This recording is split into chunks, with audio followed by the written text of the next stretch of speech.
B'Shem Hashem Na'aseh v'Natzliach. Shul Torah. Always good to be in Miami, Baruch Hashem. The group, Baruch Hashem, is growing. And little by little, we're getting closer and closer to Hashem, to His Torah. Getting our tshuva continues to improve. The amount of people that are enjoying the shiurim that we're doing here and in other places continues to grow, Baruch Hashem. And it's always the initial message that's the same, which is, I never heard such things. You know, I watch your shiurs, I watch a lot of rabbis, but I never heard this before. And the funny thing is that everything that we talk about, as I've mentioned in many shiurim, it's all basic level Judaism. It's very basic level. This is what the Torah says. This is what the Chazal says. It's just that unfortunately in today's age people are too scared for their own good to teach what Am Yisrael really needs. So anyone that hasn't watched last night's shiur or any of the other shiurim, go to TorahAnytime.com or to our website, be'ezathashem.org. There's a lot of shiurim there. There's hundreds of shiurim, Baruch Hashem, that we've done. Short ones, long ones. Lately they've been getting longer and longer, Baruch Hashem. But as long as Hashem gives us something to say, we say. Also, before I forget, we do the shiur to Ilui Nishmat, Eduardo Chaim Reyes, and also Nicole Valmana, and Olga Flores, and also to a refuah shlema to David Ben Esria, Doris Bajora, Sarah Batsara, Levana Batsara, Michelle Koto, Hadassah Batsara, Amparo Balufe, Reuven Joseph Ben Rivka, Sarah Batsara, another Sarah Batsara, Gladys Nunez, Edilma Guerrero, Josefina Matos, Esperanza Avila, Ana Cedeno, Guillermo Solano, Jose Avila, Raquel Sandler, Lourdes Garcia, Lourdes Renzoli, Yeshua Michael Ben Hadassah, David Uriel Ben Sarah, Olga Flores, which actually we just did, okay, and David Gamliel Ben Hadassah. David Gamliel Ben Hadassah is new, so hopefully he gets refuah shlema very quickly. He's my grandson. Okay, about the same. By next week he's not going to be on the list. And Rachel Batzara. Be'ezat Hashem, they have refuah shlema, refuat nefesh, refuat guf. Naomi. And Naomi. But Naomi but Esther have also refuah shlema, be'ezat Hashem. The shiurim are, for anyone that hasn't watched them before, we talk about Mussar, we talk a little bit about, things that are going to improve our day-to-day life, how to improve our marriage, how to improve our own behavior, how to improve our children's lives, how to improve our parenting skills, how to improve our jobs, different character traits that we all have to develop. And we also throw some things in from the parasha itself, because as I've always said, if you ever want to find something, a special personalized message to you, you could always find it in Parashá HaShavua. You just got to read it, you got to learn the parasha, and you always find some personal lesson that Hashem is sending you each week. Now, over the last couple of shiurim, we've gone over the Mishnayot of Hillel. This one is another one. This is Mishna, this is I think number 18. So this is Mishnah Bet Vav, which is 2:6. So Hu Haya Omer, which is Hillel, En Bur Yerechet, Velo Am HaAretz Chasid, Velo HaBaishan Lamed, Velo HaKapdan Melamed, ולא כל המרבה בסחורה מחכים, ובמקום שאין אנשים, ישתדל להיות איש. Translation, he was accustomed to say, he meaning Hillel, a boor cannot be fearful of sin, an Am HaAretz cannot be scrupulously pious, can't be a chassid, a bashful person cannot learn, and a quick, impatient person cannot teach. And anyone who's excessively occupied in business cannot become a scholar. In a place where there are no leaders, strive to be a leader. So just like the other Mishnayot that we've heard from Hillel, they're all literal, where you could see just even the literal meaning of all of them. It's very simple to understand, and it's deafening, meaning that you have a wake-up call. He's telling you, there are certain things that you have to do to get close to Hashem. But he's not telling you in a nice way where it's like, hey, listen, by the way, if you do this, Hashem loves you. If you don't do it, He loves you less. No, he tells you, if you do this, you connect to Hashem. But if you don't, you completely disconnected from Him. So here he's telling you some things that are very, very critical, and there's like a policy or a rule in the teachings of the sages, is Rishon Rishon Chashuv, meaning it's similar to the saying, first things first.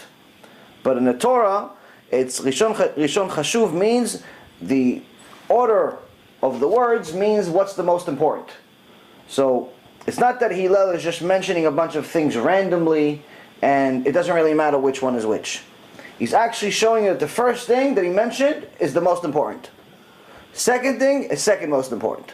Third thing is third most important. It's all in order. Just like, for example, last night we went to go briefly to the Mishna. It talked about don't separate yourself from the community, meaning don't be one of these people that's hiding in a cave and thinks that you're Rabbi Shimon Bar Yochai, and no, you're not part of a community. You have to be part of a community. Unless the only community available to you is full of Reshaim, then obviously it's better for you to be in a desert and have a neighbor, a scorpion and a snake. That could be your neighbors. That's fine. That's better than Reshaim. According to the Rambam, this is what he writes. Rambam writes, if you're surrounded by Reshaim, it's better to move to the desert. But if you have people that are normal, even though maybe perhaps they're not the biggest tzaddikim in the world, but they're normal, maybe they're trying to get closer to Hashem, then you have to try to be a positive influence in the community. Don't separate yourself from the community. Second thing he says, don't believe in yourself until the day you die. Meaning, don't have so much confidence in yourself where just because you go to prayer in the morning, early in the morning, or just because you have kisui rosh and nobody else does, just because you know this and nobody else does, don't be so sure of yourself. Because Yochanan, the Kohen Gadol, was a Kohen Gadol for 80 years, and at the end of his life he became a kofel, became a heretic. So if he can fall after 80 years of being the Gadol Adol, you that you know a few prayers by heart, don't be so sure of yourself. The next thing he tells us is that don't judge your fellow until you've reached this place. Meaning, listen, you can't just say, listen, this guy is bad this because he made one sin. Maybe his Yetzirah for that one thing is much bigger than your Yetzirah. For example, you see somebody, unfortunately I have a case right now where a woman is telling me that she found out that her husband is cheating on her. It's a disaster. But for another guy to say to this guy, hey, listen, he's the worst guy in the world, it's not necessarily 100% right. Because maybe you don't have a Yetzirah for women, but his only Yetzirah is women. He goes to B'Knesset, he donates money, he has great, everything is great. But his only Yetzirah could potentially be women. This is obviously a hypothetical example. So, you can't really judge somebody until you have the same Yetzirah. Because we also have even stories in the Gemara where Rabbi Akiva and Rabbi Meir Baal HaNes, in two different stories, both of them almost fell for a woman. Both of them. It's Rabbi Akiva and Rabbi Meir. The woman was actually the Satan himself, dressed up like a woman. And he made himself into the most beautiful woman that ever lived. So it was something that was unimaginable. But just to show them, don't trust yourself. Don't trust yourself. Just because you're Rabbi Akiva, just because you're Rabbi Meir, doesn't mean anything. All of you can fail. Don't have so much confidence. So that's the next thing he says. After that he says, don't make a statement that can't be easily understood. And don't speak in like acronyms or like in weird language where it's like code. You're speaking in a way like, no, one day they're going to understand me, like you're some philosopher. Speak clearly. Don't assume anyone else knows what you're talking about. Speak very clearly. Make sure that everyone understands you, whether it's your children, or it's your spouse, or it's your employees, or it's your boss. Always speak clearly. And last but not least, he says, don't ever say, I'll study when I'm free, because perhaps you'll never become free. Don't say, I'll study Torah whenever I have time. I'll get time, I'll study Torah. He says, don't ever say that. Why? Because maybe you're never going to get time. Maybe you're never going to get time. There was a true story that happened unfortunately, to a guy in New York. Rabbi Mizrahi, this is his story. He says there was a young guy that had a lot of drug problems, that he was constantly trying to bring him to seminars. And the first time he tried bringing him, the kid never showed up. Everything was paid for. All he had to do is just bring himself. If he wants to bring some clothes for the weekend, that's it. No money, no nothing. Just come, we'll help you do tshuva. The kid didn't come.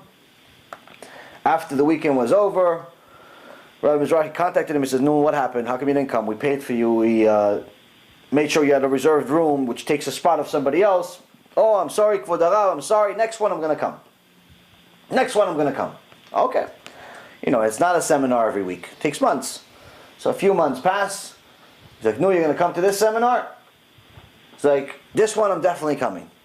Definitely coming. Same thing happens. He doesn't show up. After the weekend, Rabbi Mizrahi calls him again, knew what happened this time. He goes, no, I'm sorry, this thing happened and that thing happened. A bunch of different excuses of why he didn't come. So the third time, Rabbi Mizrahi is like, okay, this time I'm going to pick you up. I'm going to pick you up and then you're going to come. He's like, you don't have to pick me up. My suitcase is already ready. You don't have to pick me up. I'm going to be there, don't worry.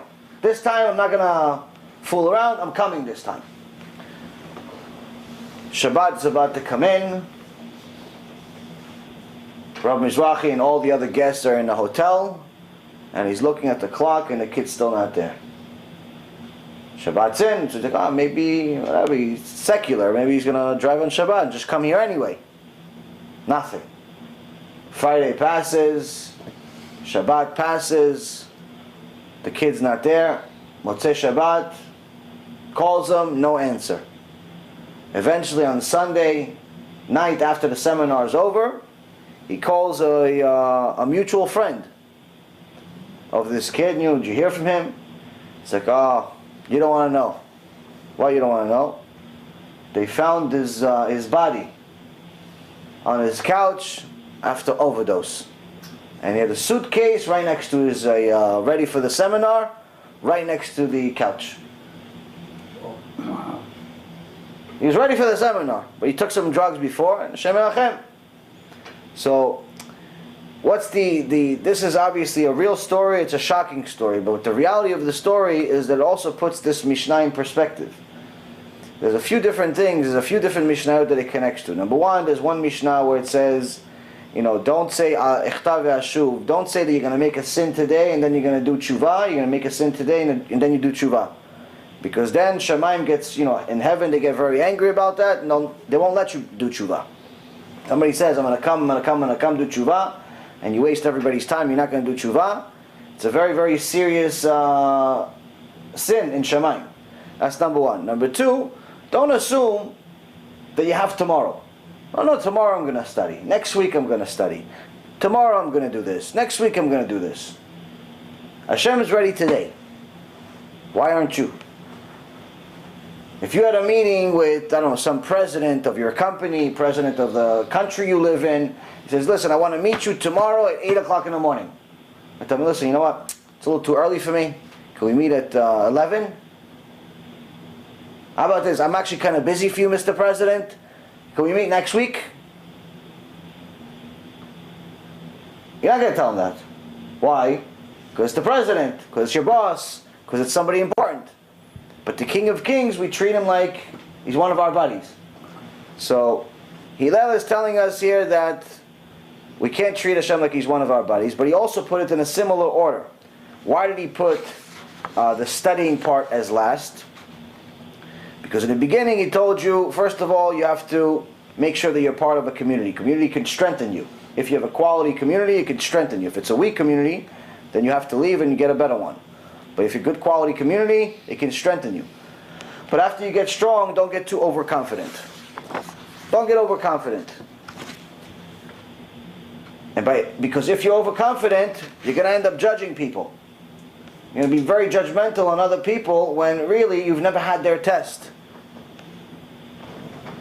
You've never had their test. It's like people that don't understand sick people. Because one thing that you can't see about sick people is you can't see pain. Can't see pain. So I remember when I was sick, I looked 100% normal. My face was normal, my arms were still in place, my legs were still in place, everything was 100% normal. It's not like when you have pain there's blood gushing everywhere like the movies.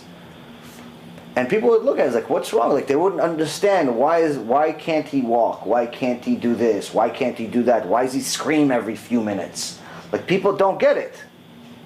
People don't understand that part. and they think like in the beginning, like, oh, how come this guy didn't come to work for the last week? What do you mean he's in pain? What big? He's just making it up. Because people like to judge, they like to assume, but until you've actually experienced something that somebody else has, don't judge them. Because 99% of the time you're going to be wrong.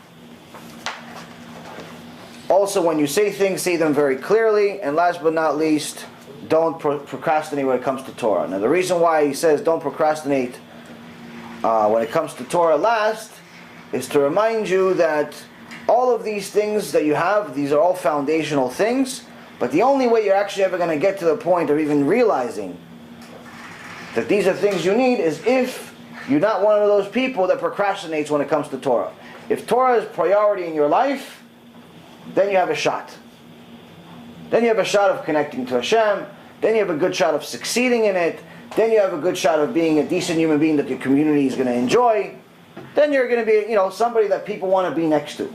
But if you're going to be one of those people that's going to say, no, I'm going to come to the shiur next month, or next month, in 2 months, in 3 months. I have some people send me every week. Every week they tell me they're going to come to the shiur, and every week they don't come. And I think to myself, why do they even bother telling me they're going to come? Like, it's not school. I mean, you're not getting a grade. If you come, you come. You don't come, you don't come. Like, I don't understand the point. Like, people tell, I'm coming, and they don't come. And it's like, I look for them, and I always, sometimes I wait. I'll delay the lecture for 10, 15 minutes because, oh no, so-and-so said he's going to come. And they don't come, so I don't get it. But it's every week, it's the same thing. How about the one that says maybe? Oh, maybe. Oh, the best. No, the best is when I ask somebody if I get to talk to anybody and I say, are you going to come? The best is when I say bli neder.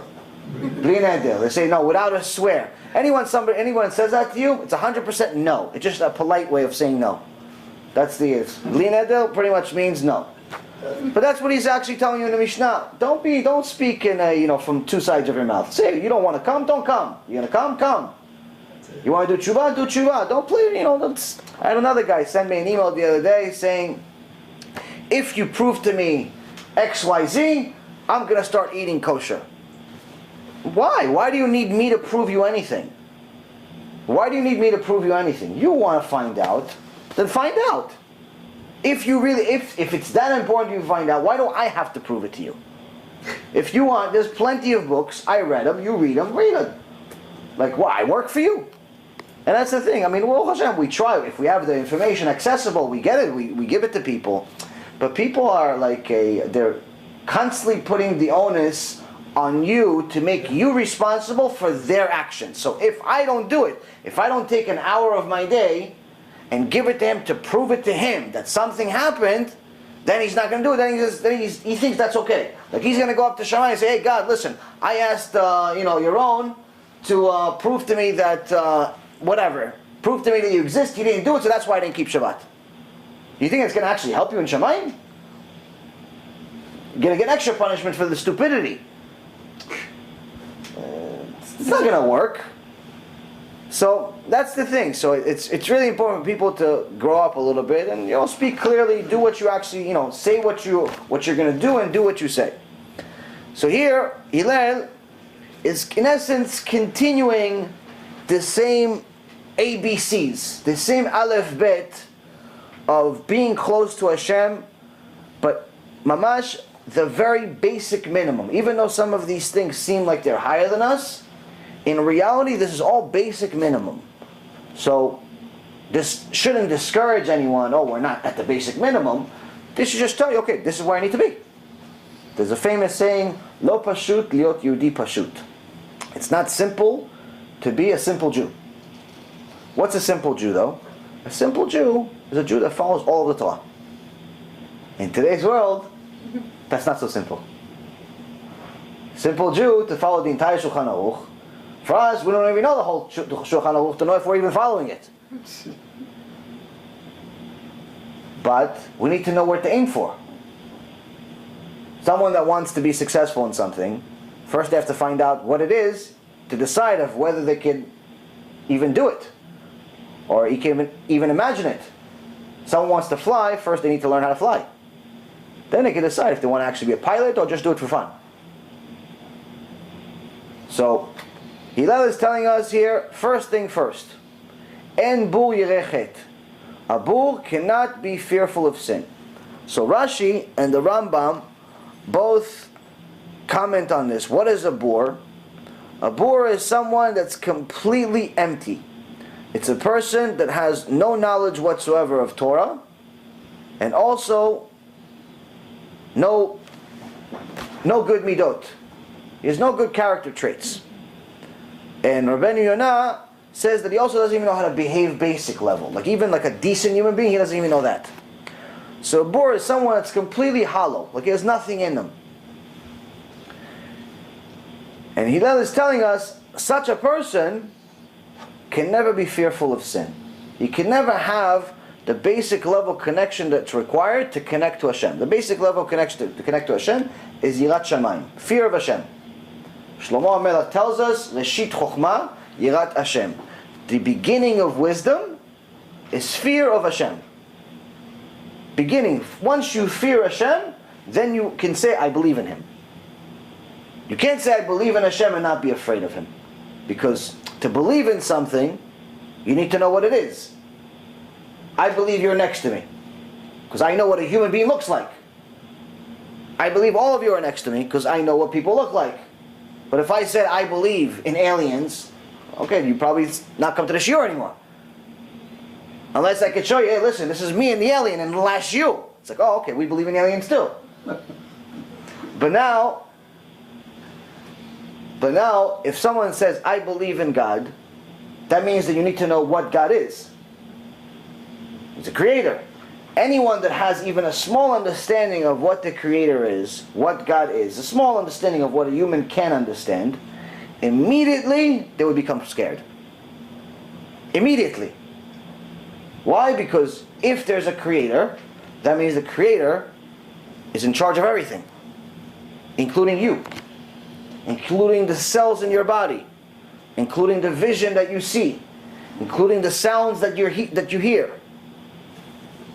including the blood cells that are making you function, including the parnassah that you work so hard for. And the hair of your heads. Everything. Everything. He's in charge of everything. So if you're scared of your boss because he's in charge of your job, why wouldn't you be scared of God that's in charge of your world? So that means that immediately when you fear Hashem, that's the beginning of wisdom. That's the beginning that shows, okay, you are a normal person. If you don't have fear of Hashem, then you believe in a different God. You believe in something else. So that's what he's saying here. A bull, someone that's empty, he can't have fear of Hashem. He can't have fear of Hashem. Why? Because he's so empty, he has no idea what Torah is. He has no idea what the truth is. And he has no idea what he doesn't know. He doesn't know enough to know that he doesn't know. And that's one of the things that you'll see with Torah. The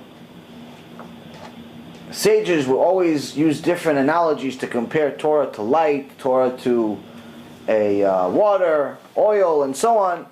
And yesterday we said a nice story. It was one of the sages about maybe 50 years ago said that they put a traffic light next to his house first time in Bnei Brak, and he asked one of his students, what do you think of this light? Students, Lamdeni, like, teach me, Rabbi, it's a traffic light. You care about traffic lights all of a sudden? It's like, at night, the further you are from the traffic light, the bigger the shadow. The closer you are to it, the smaller the shadow. What is it like? The closer you are, the further you are from the light of Torah, the more you think you know. The bigger deal you think you are. The closer you are to Torah, the more Torah you actually know, the smaller you think you are, because you realize how much you don't know. So when it comes to the truth, the more you learn, the more you realize how much you don't know. A boor doesn't understand this concept. A boor doesn't even know what he doesn't know, which makes him the most dangerous of all. There's different types of people. There's people who know. There's people who don't know. But then there are certain people that don't know what they don't know. And there's people that know what they don't know. The person that knows what he doesn't know is the best type of person, because at least he knows where he stands. But the person who doesn't know what he doesn't know usually pretends like he knows. There's a little bit of a tongue twister, so it's confusing. But nonetheless, a boor is one of those people where he doesn't even know what to fear. He doesn't even know that he's supposed to fear. And he just lives his life aimlessly with no direction and ends up acting with what, based on his instinct. And this is the furthest you could possibly get from Hashem. So Hillel says, first thing first, don't ever be that guy. Don't ever be that person. Velo Am HaAretz Chasid. Now the next level, someone is the Am HaAretz. Am HaAretz is someone that knows basic level Judaism, basic level, but his growth is stunted, meaning that he's no longer willing to grow. He started to do tshuva where he keeps Shabbat, he keeps kosher, keeps the holidays to the best of his knowledge, but that's it. He's not really willing to learn anymore. Maybe he'll learn once a week for a half hour, but he's already doing tshuva for 5-10 years. Same thing that he started 5 years ago, he's same thing today. Nothing's changed. That's what you call an Am HaAretz. Am HaAretz is somebody just is doing very, very basic, but it also means, according to the Gemara, the sages would not rely on them when it comes to purity issues. So for example, when it came down to the purification of the korbanot, or anything that was relating to the sacrifices of different utensils, or things that would come to the Bet HaMikdash, the sages would say, one rule of thumb is you cannot rely on the Am HaAretz. Why? Because the Am HaAretz is not really careful with issues of purity. He doesn't care enough to take things to the mikveh. He doesn't care enough to make sure to pay attention if it even needs to go to the mikveh. He just thinks that he's doing enough. I keep Shabbat, I keep kosher, leave me alone. I keep the popular mitzvot. I have a mezuzah. Did you check the mezuzah? Yeah, 10 years ago. Okay, but you need to check it a little more often than 10 years. You have tefillin? Yeah, I have my bar mitzvah. Yeah, but you're 53 years old. You're 53 years old. It's 40 years. You haven't changed your tefillin. Your talit, is a little small on you. It only reaches your shoulders. That's for a little kid. You're a big guy, Baruch Hashem. People, it's like, okay, they're doing the mitzvah, but it's like half. It's like 50-50. But when it comes to like money and business, they work overtime. So when it's issues of this world, we work overtime. When it's issues of the eternal world, not so much. So that's Am HaAretz. Am HaAretz is like the 50-50. It's like he's pretending like he's doing Hashem a favor for doing the mitzvot. So the Am HaAretz, so Hillel says the Am HaAretz can never be a Chassid. Can never be a Chassid. Now what's a Chassid? Now in today's world, we have a misunderstanding of what a Chassid is, because we think that everyone that wears black and white and has a beard is a Chassid. It's completely wrong. That's just some guy that has a beard and wears black and white. That's all it is. The beard is free. When you're a man, Hashem gives it to you. Sometimes when you're a woman, but it's not good if you're a woman. The hat, I'm sure somebody's going to give it to you. You can buy it. And the black and white is just a style. As a matter of fact, in the old days, it was bad for a Jew to wear black.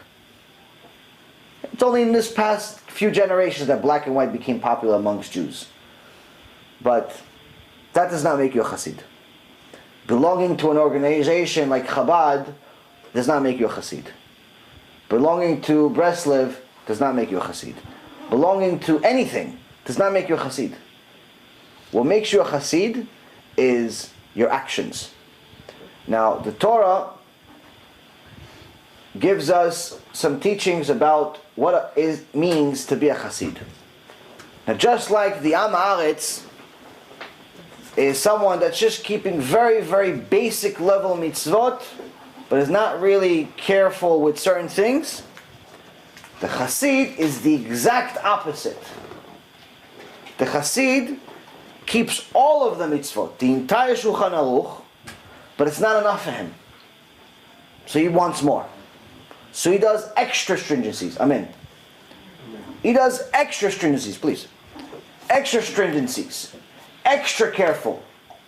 Extra going to the mikveh. Even as a man where you're not really commanded to go to the mikveh as a man. Extra careful with his midot. Extra careful with his respect and honor of Hashem. Everything is extra careful. No, you can give it. You give it to him and all. It's okay. Thank you. It's getting mitzvot. It's getting mitzvot. Sorry, man. No problem. Baruch HaBa Adonai Eloheinu melech haolam, שהכל יהיה מדורו. Amen. So a Chassid is someone that is extra careful. Now how do I know that there's a very big confusion? One of my students had this job where he was a executive assistant for this company, and the boss volunteered to help the synagogue, and of course the boss didn't actually want to do the help or anything. He wanted my student to do it because he works for him, even though it's not really part of his job. Whatever, that's what. So the synagogue got some type of grant or something, some type of government grant, and the guy was supposed to help use this grant, build some type of extension to the synagogue, or do something to do with the synagogue.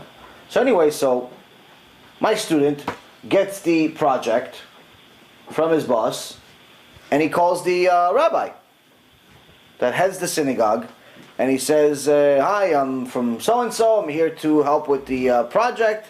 And immediately this Chassid rabbi starts yelling at him. "Oh, you're wasting my time. Why did you take so long to call me? What have you done so far?" First of all, I just got this project 2 minutes ago. Second of all, I don't work for you. Third of all, I'm not your son. Fourth of all, why are you talking to me this way? I mean, they give you a list of different things of how are you behaving. You're a rabbi. You're borderline even a human being. But he had the whole uniform. He had the beard, he had the hat, he had the whole thing. A picture, you could put him on the wall. In reality, you want to hang him on the wall. So a Chassid is not that. A Chassid is not the look. A Chassid is actions. A Chassid is someone that's ultra careful about every single word that leaves his lips, every single action that comes out of his life. He's extra careful. That's what a Chassid is. Because he is even careful about the thoughts that he has in his mind. The Torah, in the book of Leviticus, talks about korbanot, sacrifices. And Hashem teaches us a little bit of what's a Chassid. We said it last night, but it's a very good chidush I got from Rabbi Ephraim. It says if somebody made an accidental sin, made a sin by accident, they have to go bring a korban to the Bet HaMikdash. Okay, accident. If it's on purpose, it's a different story. Somebody turns on the car on purpose on Shabbat, there's no tshuva. It's death penalty. But if he by accident turned on the light, he ran into the light with his elbow, or by accident he forgot it was Shabbat, it's accident, it's a different story. Then he can bring a korban. Now if somebody has money, he brings a nice korban. What does he bring? He brings a bull, brings a sheep, brings something nice. But miskin, what if he doesn't have any money? He's a shoe salesman. Or he sews clothes together. He doesn't have much money. He can't afford to bring a bull. So the Torah says, so says Hashem, have him bring 2 doves. one korban chatat, one korban olah. Wait a minute. Hold on a second. The guy that's rich, he's bringing one korban, a big bull. The guy that's poor barely can afford the bird. You tell him to bring 2 birds. And not only one korban, he sinned and he sinned. Both of them made the same sin. Both of them made the same sin. It's not like he made a worse sin. Both of them had the same sin. Both of them accidental sin. One guy is rich, one guy is poor. One guy is bringing a big korban of chatat, a big bull. The other one's bringing a little korban, chatat, of dove. But that's because he doesn't have money, not because he doesn't want to do it. But the Torah says he also has to bring a different type of korban also. Another dove. So the question is, why does he have to bring two korbanot? The guy barely has any money. You're bringing him to 2 korbanot. Why, his sin is worse because you have any money? The Even HaEzer brings a chidush from Rav Yitzchak that will give us a perspective, once and for all, what the Torah thinks is a chassid. He says the guy that doesn't have any money, he's thinking to himself, look, I made a sin, and Chaim over there made a sin. We both made the same sin. He brought a bull. I could barely afford 2 doves. They're making me bring both of my doves for 2 different korbanot. Hashem, I can barely afford it. Okay, I made the sin, but you couldn't give me a little bit more money. Maybe I could give you a better korban. You couldn't give me a little bit more money. Maybe I could get better tefillin. Maybe I wouldn't even make this sin.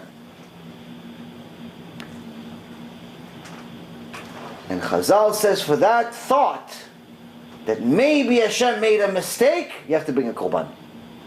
For the thought, not because you said it out loud. Say it out loud, they kill you. It's death penalty. It's just a thought. The thought you had in your mind that maybe Hashem didn't give you enough money. You're having some parnasah issues, maybe it's Hashem's fault, not your fault. You have parnasah issues, you're blaming Hashem. For that thought, he says you have to bring another korban. How many times do we think that? How many times do we get angry at Hashem, and Hashem, the rent's not paid? No, Hashem, the landlord's waiting. You complain to Hashem like he owes you something. Landlord's waiting, the mortgage is waiting, the school is waiting. No, Hashem, no. We're coming to him with complaints 24 hours a day, like he owes us something. Torah says, you want to be a chassid, you're not even allowed to have the thought that Hashem made a mistake, chas v'shalom. The thought you're not allowed to have. Because for that you have to bring a separate korban. So that's what a chassid is. Now I ask you, how many of those people with the black and white, with the nice beard and a sombrero, how many of them do you think like that? How many of them do you think have such pure minds where they don't question Hashem? I bet it's not that many. It's not that many. So that's something that to wake us up as far as, you want to be a chassid? Chazak u'ba'uch, do it. But remember, that means that you have to go from Aleph ad Taf. You have to do everything that the Torah says, plus more. So, if you want to do it, do it. But don't be one of these people that looks like one, but is not even Am HaAretz. Because that's what we have a lot of. We have a lot of people that look like they're Hasidim, but in reality they're closer to being a bull or Am HaAretz. They just have the look. So don't do it. Not this one, not this one. Look like a normal Jew, put a basic kippah on, wear normal clothes, act like a normal human being. You don't have to have a beard that sweeps the floor. Act like a regular human being. When you actually can handle the responsibility of looking the part, then be the part. But until you can do it, there's no reason for it. There's absolutely no reason to look a certain way if you can't handle it. Like I hated it. I remember when I was not religious, one of the things that constantly gave me an excuse to stay not religious is when I would see so-called religious people in casinos. You know, they go to casinos or bars or different places, and you see these guys with like the Hasidic hats and the black and white, and I'm like, okay, I'm secular. I belong here because this is what I do for fun. What are you doing here? You're supposed to be a man of God. Like, it doesn't look, even to somebody that's blind, it doesn't look good. It's true. Even if I don't believe in anything you say, it still doesn't look good. So at least if someone is watching this and it's like 50-50, 50% real, 50% fake, at the very least, stop wearing the clothing. Because it becomes a different sin. It becomes Chilul Hashem. Desecrating of Hashem's name. Now it's a different level of sin. So, this is one of the most important things that all of us need to understand. That as a Jew, you have a serious, serious responsibility to yourself, to Hashem. And this responsibility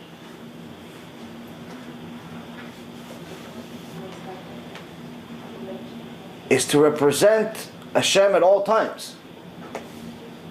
You can't say, oh, listen, okay, since I'm not wearing the Hasidic clothes, I could act whatever way I want. No, because the reality of it is that if you act a fool, then what ends up happening is someone's going to find out that you're Jewish, and that's what's going to be on the headlines. Just like these Rashaim they have in Israel. So in one place you would think we'd at least have some favoritism. But in Israel, when anything happens with terrorism, you say, one Israeli kills 5 Arabs. They don't say, well, these 5 Arabs were all terrorists and they killed like 60 people. They don't say that. They say that the Jew killed 5 Arabs. Because that's what the Satan does. That's the way the world is. And that's why we have to be prepared for that. Justice is not going to happen in this world. Just like right now these Reshaim convicted a soldier, an Israeli soldier, and he's going to jail. Why? Because he killed a terrorist. He did his job. He did it. When you're a soldier, that's what you're supposed to do.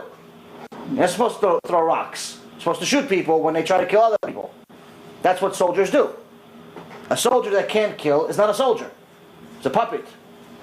But he killed somebody because it was a terrorist. Now they're sending him to jail. That was in the news today. Yeah, so what's going to happen now? No one's going to want to be a soldier. No one's going to want to be a soldier. No one's going to want to defend the country. Terrorism is going to rise. And the Arabs are already going to win without us even trying. Why? Because no one wants to go to jail. They're like, oh, listen, let them kill everybody. I'm not going to jail for them. Discouraging. It's horrible. But this is also one of the prophecies of what's going to happen at the end of times. In the Gemara, Masechet Sotah, page 49, it says that at the end of times, the leadership that we're going to have is going to do things that are the opposite of what's good for the people. Usually, leadership is supposed to lead by doing what the people want. Give it some. People want you to have a certain thing, that's what you do. Because the people voted for you.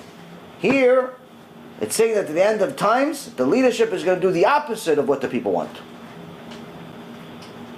Which is completely unusual. How are they even staying in office? But this also, again, shows us that who's really running the show. So now, the next part is, after we realize, okay, we cannot be a bull, we definitely cannot remain an Am HaAretz, because being an Am HaAretz is definitely not enough. Whether we decide to become a Hasid or not, that's definitely our choice. But the first 2 levels, Hillel is telling you, these are not good levels. It's not good to not know anything, and it's definitely not good to just stay exactly where you are, to consistently grow. He's showing you pretty much here the first few levels of Judaism.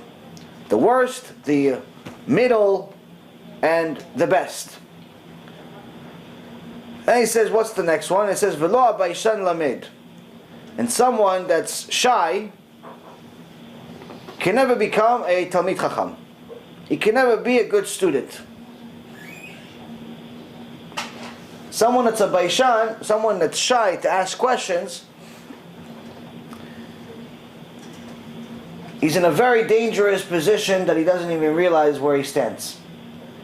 Because when someone is shy to the point where they're too scared to ask questions, then they don't realize that they don't even know the value of a mitzvah or the value of a sin. And if I told you, listen, every time you ask a question, I'm going to pay you $1,000, you're going to ask me questions until you can't breathe anymore. Now if I told you that trillions of dollars, however many trillions we can figure out in our head, trillions of dollars is not even a down payment. It's not even a down payment for the smallest mitzvah we have. Small, pick any mitzvah you want, the smallest one, trillions, all the money in the world that ever existed is not even a down payment for that small mitzvah. So now, that already means that if we don't do that mitzvah, we're not getting that money. But on top of it, the punishment is just the same. The magnitude of our sins could also be that big. Where people don't understand what is the significance of a woman that's not pure to be with a husband. When they say, listen, tarat mishpacha, that's for a chassid. That's for the ultra-religious. We're chofshi, we're, you know, once in a while we go to mikveh, once in a while we don't go to the mikveh. And she's too shy to ask the rabbi, when am I supposed to actually go to the mikveh? Is it after a few days? Is it after a week? Is it after this? Is it after that? Or even worse, you know, a woman is supposed to do bdika. She has to check herself when she's clean. Now, in today's age, everybody's very shy all of a sudden. Everyone's very shy. We walk around half naked in the street, but to the rabbi we're shy. No one wants to check with the rabbi if it's pure or not, because again, sometimes something looks like blood and it's not blood, or sometimes it is blood, but it's blood from some type of a injury and not from the uterus. As a matter of fact, there's an amazing story just to show you guys the wisdom of the Gdolei Israel. My Rav Ephraim, is also a rabbi that is an expert in Tarat Mishpacha. But his rabbi, Rav Gidon ben Moshe, is known as like a world expert. I believe Rav Ovadia Zecher Tzadik Livracha said he was number one in this particular field. He's well known in it. There's a couple of stories they said that happened. I actually verified with him myself. He says one time a woman came to him and she showed him the bdika, the piece of felt that had the blood on it, and she said, is this from an injury? Is this from the uterus? He looked at it. Moments later he said, immediately go to the hospital. Don't even go home. Take a first cab to the hospital. Because what happened? Go to the hospital immediately. She's showing him blood. I mean, if I showed you guys blood, you say, it's blood. It's red. Maybe it's even food coloring. Who knows? He looks at blood. He says, immediately go to the hospital. She goes to the hospital to find out she has cancer. Wow. And they found it right there and then. They healed her. Baruch Hashem. They said if you waited a little bit more, you wouldn't have found it. It was one of those cancers that you could... we don't even know how you know you have it. This is the expertise, level of expertise that Gdolei Yisrael have. This is only you can get from Torah. Another one, some fool, some bull, tried to fool him because he's a very, very, very well-known rabbi. And he brings the bdika to Rav Gidon. He says, is my wife pure or not pure? What do you think? He looks at it, he goes, I don't know if your wife is pure or not pure. He goes, see, you're not that much of an expert. He goes, no, it's not because I'm not an expert, it's because the blood that's on this is from your teeth. It's not from that section of the body. It's from a tooth. The guy's face became white. So how'd you know? And if I showed you blood from my finger or from this one or from that one, you're going to know where it came from. Rav Gidon ben Moshe knows. Who also was an expert? Who in history knew? Famous person. All of you have heard his name before. He's in the Torah.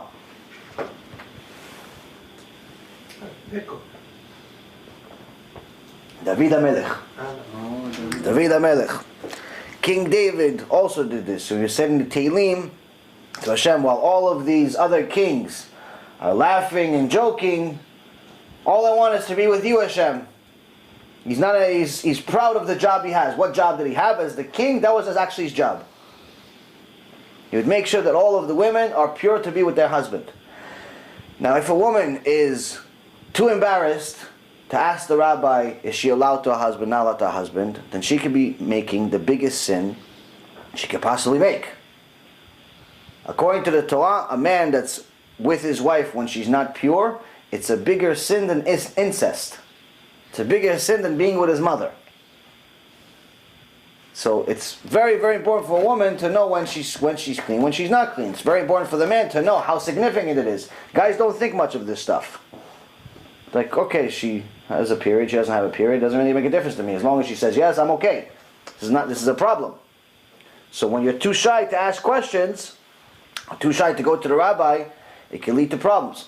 Or, for example, someone that doesn't ask questions in regards to different halachot, because they don't want to look stupid. They think that if they ask questions in a class or in a email or anything like that, like, no, everybody's going to know I don't know.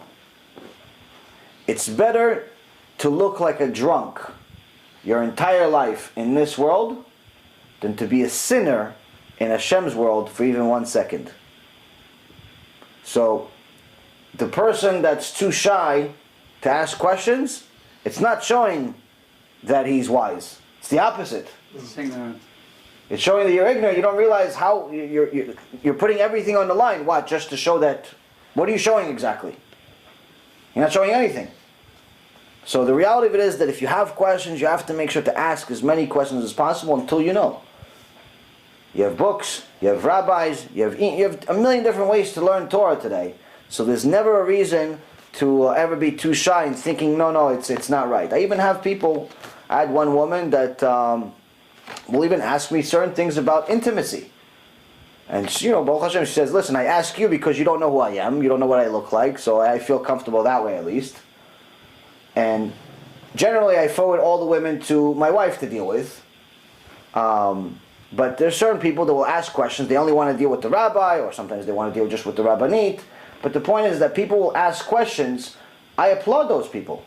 Because even though some of the questions may seem strange to some people, or they seem off, or they seem this, the reality of it is, it's better to look like a fool than to make a sin.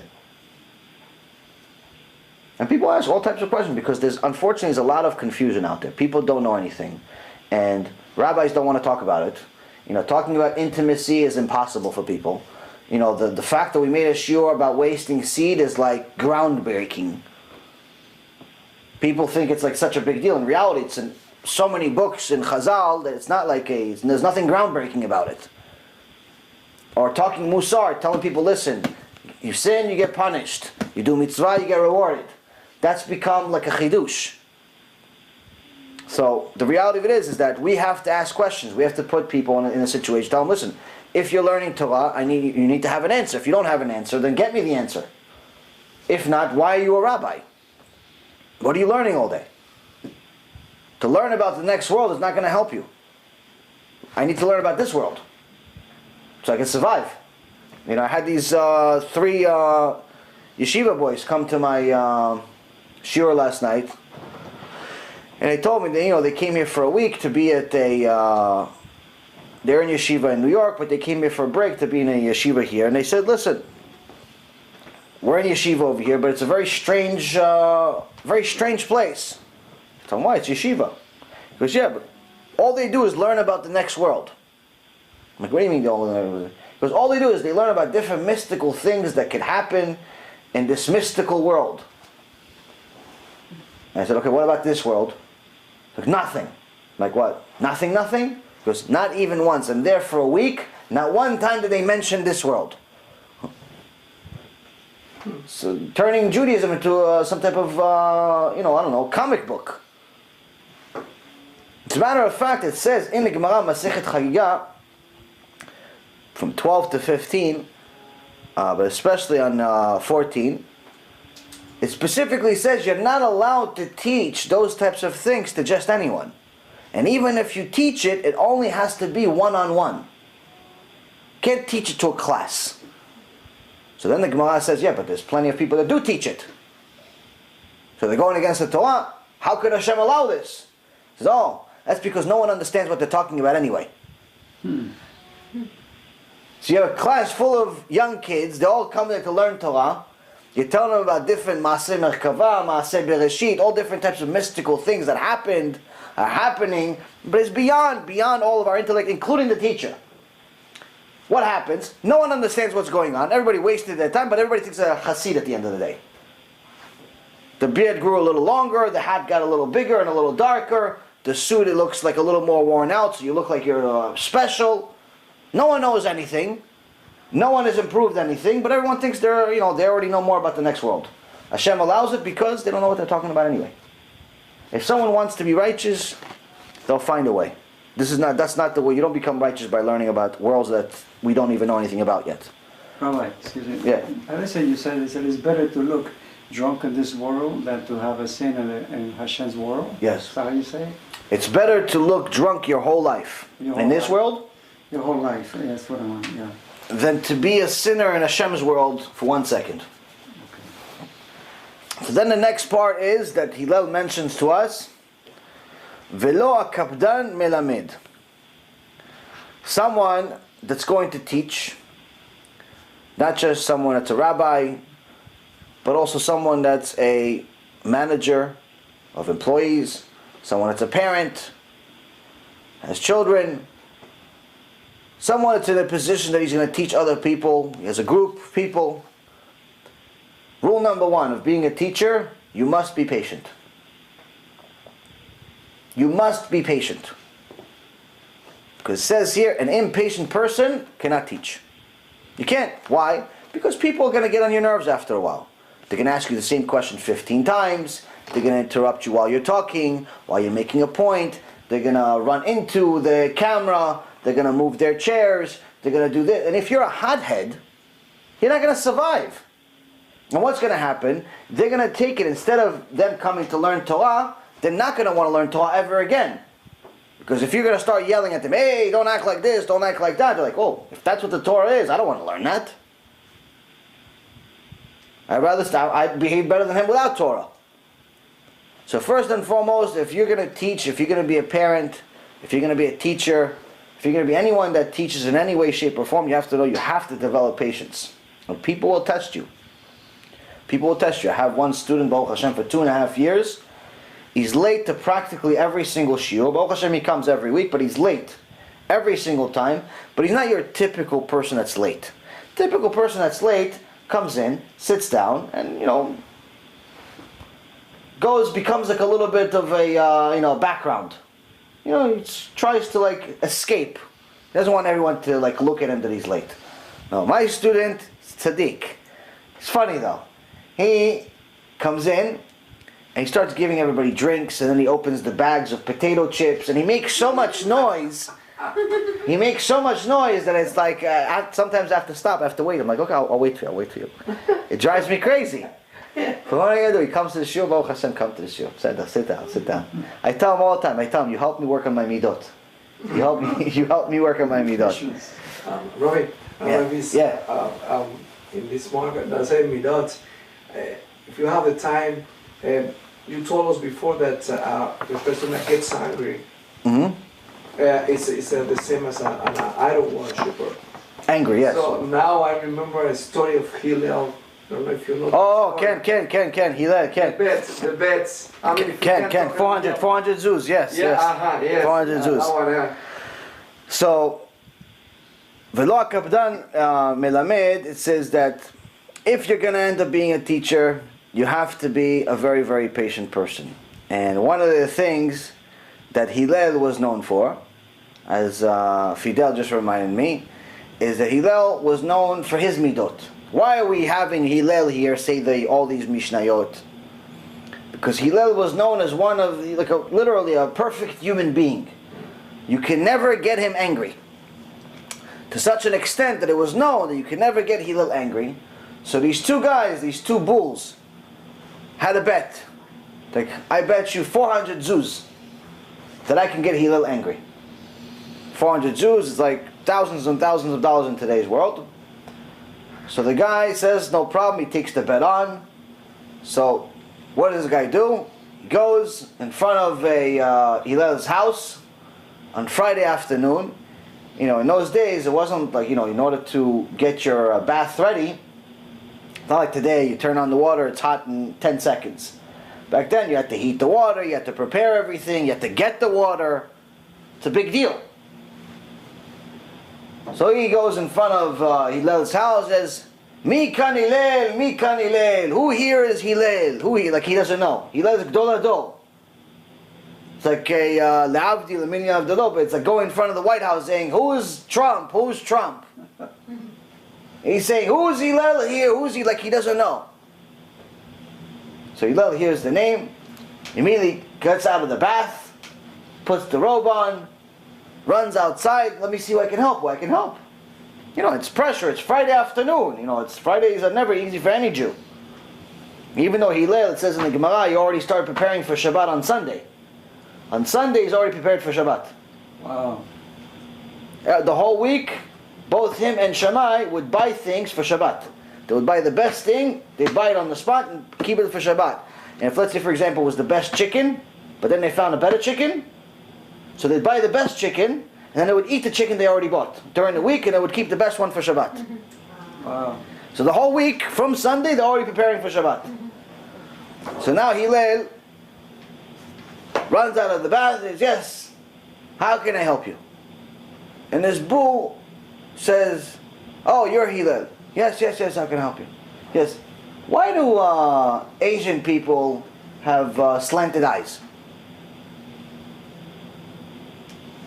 Question that's, it's a question, but it's not exactly a world-changing, life-changing question. Hillel gives him an answer. It's good? You need anything else? No, I'm done. Okay. He goes back into his house, heats the water again, goes back into the bath, and all of a sudden, Mi kan Hillel, mi kan Hillel. Again, what? You just know who Hillel is. You just met him 10 minutes ago. Pretending again like you don't know who he is, he makes a big deal. Who's Hillel? Who's Hillel? Hillel runs out again with the robe, the water, everything. Yes, how can I help you? Another foolish question, like, where does it say this in the Torah? Like, where does it say dinosaurs exist in the Torah? Like, one of those questions. The questions that's, okay, you can believe it, don't believe it, doesn't make a difference. Oh, it says here in Parashat Bereshit, Tananim Gdolim. It's good? You need anything else? No, it's okay. Okay, thank you. Shabbat Shalom. Okay, goes back to the... Again, all of a sudden, Mi kan Hillel, mi kan... And he continues over and over again. And Hillel continues to come out and answer the question with a soft face, a smile, and he gives him the answer like his question is the most important question in the world, even though his questions in reality are foolish. And he doesn't even want the answers. He just wants to annoy him. But after a while, this Rasha raises his hand, he says, I can't do it. I can't believe it. And Hillel says, what happened? He goes, I wish there's never going to be another Hillel like you in the world. And he's like, why? What did I do to you? Why are you so upset at me? What did I do to you? My son. He calls him my son. What can I do? He's still, even though he's abusing him right now, he's insulting him, he says, what did I do to you, my son? How did I offend you? And he says, because, and he tells him the whole story. I made a bet, 400 zuz, because of you I lost 400 zuz.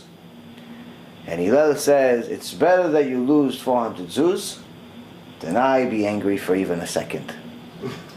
Wow. Wow. So it gives us a little bit of a perspective that even though Hillel technically had all the reasons in the world to be angry, He puts it in perspective. He tells us how bad anger really is. Once you understand how bad the sin is, you're less likely to sin. You're more likely to work really hard to not sin. This is the foundation of Yirat Shamayim. Now, there's also a very good story in the Gemara, Masechet Eruvin, about Rabbi Preda. Rabbi Preda had a student who had a difficult time understanding. So everything that no one would teach him. No one would teach the student except Rabbi Preda. Lama? No one can handle him. Because the student was had a brain like a rock. Nothing come in, nothing come out. So to teach him every single thing you want to teach him, you have to teach him 400 times. So for example, here it says, En bu yirechet. Got it? Yes. En bu yirechet. Got it? Again. You'd have to read En bu yirechet 400 times in order for the student to get what he says. If I say it 4 times, I'm already losing my mind. 400 times he has to do it every single lesson, every day. One day, Rabbi Preda says to the student, okay, listen, today I have a meeting. So make sure that we're focused. Student says, no problem. They learn 400 times. 400 times. Usually after the 400 times, the student says, I got it. But this time he didn't say it. Because Rabbi Preda says, no, you get it? He goes, no, K'vod, I don't understand. He says, what happened? What happened today? Usually after 400 times you understand. Because K'vod Rav Be'emet, from the minute you came in and you said that you have a meeting, all I can think about the whole time is the fact that maybe we're not going to learn 400 times today, so I'm not going to get it. So I can't think about what you're saying, and I can just think about maybe you're going to leave and I'm not going to learn. So Preda says, okay, you're right. You're 100% right. It's my mistake, he says. Let's forget, I'm canceling the meeting. Let's start all over again. And he starts teaching him 400 more times like it was the beginning. Me, again, like I said, 4 times, I'm already losing my mind. He's doing 400, now he's doing another 400. And the Gemara says, a bat kol, a heavenly voice came from Shamayim. And it said that Rabbi Preda broke his own midot. He broke his own yatzara. Even his own high level was not enough to where he got to at this point. He overcame his own biggest obstacles. He says, which one would you like? Would you like for your entire generation to have Olam Haba?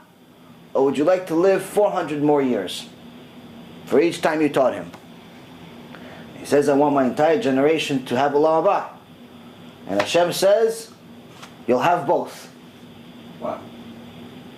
So to have patience is something that's not only viewed favorably in Hashem's eyes, but it's something that's viewed very favorably by anyone that you're ever going to have as a student. Anyone that you're ever going to have as a spouse. It's very, very difficult to get along with someone who doesn't have patience. Because if you don't have patience, usually it's because you're an angry person. You have like anger issues, or you have... And this can create some serious and very dangerous problems in marriage, where if your wife is scared to ask you something, and if you're known as an angry person, the Gemara says, you being angry, your wife thinking that you're angry, can lead you to shfichut damim, which is murder, arayot, which is a sex crime, and chilul Shabbat. Just your wife thinking that you're angry can lead you to all 3 of those sins. So the Gemara says, how? Okay, he's angry. Okay, he says, listen, I'm angry. Well, how's it going to lead to all these 3 sins? Because first and foremost, if the wife missed the appointment to go to the mikveh, and if she comes home and says, honey, I'm sorry we can't be together because I missed my appointment for the mikveh. If she's scared of you because you're a hothead, she's not going to tell you the truth. So what's she going to do? She'll say, no, I went to the mikveh. And then what happens? That's a sex crime now. Because you're not allowed to be with your wife. But she's still nidah. But she's too scared to tell you she's nidah. Then number 2, it says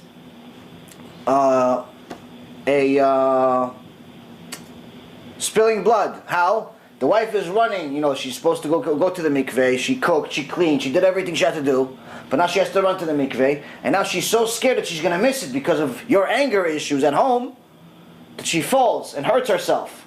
That blood is your sin. If you weren't such a hothead, she wouldn't be running like a crazy person. She'd know, okay, if I miss it today, then tomorrow is another day.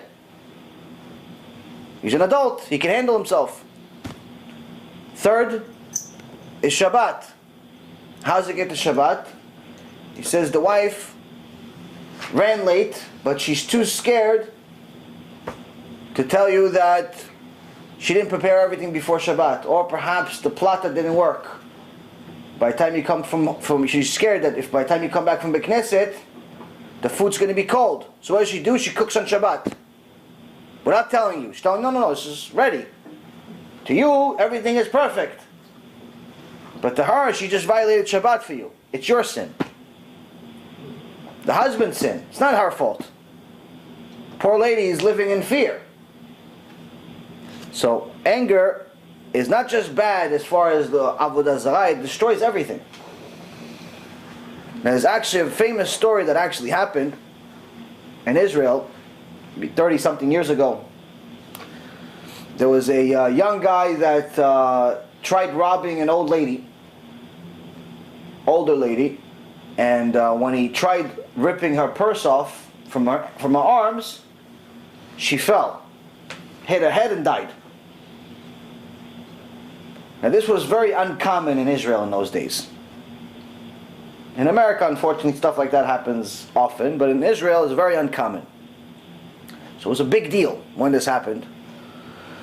So they go to the trial, and the young guy's parents come, and as soon as the mother comes, they show her the picture of the victim, and the mom starts hysterical, screaming and yelling and crying uncontrollably. Eventually, they calm her down. Like, this is not your son. This is the victim. And she says, "Your Honor, you don't understand." What? 20 years ago, I told my husband I'm going to go to the mikveh. Now my husband, unfortunately, is a very angry guy. He's a very angry guy. And I knew that if I don't come back, if I don't go to the mikveh, he's going to be very angry at me. And I was scared to death.